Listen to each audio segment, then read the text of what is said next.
पंच प्राण हे आतुर झाले करण्यात वारती, स्वामी करण्यात वारती.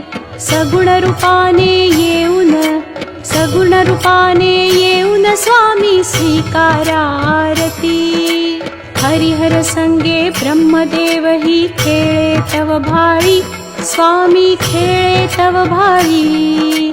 पुनव हासते प्रसन्नतेने मुखचंद्राचे वरी.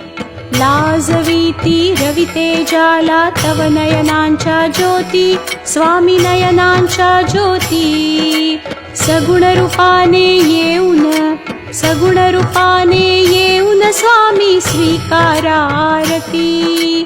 पुण्यप्रद तव नाम असावे सदैव या ओठी, स्वामी सदैव या ओठी. श्वासासंगे स्पंदन व्हावे तुझेच जग जेठी. अगाध महिमा अगाध आहे स्वामी तव शक्ती.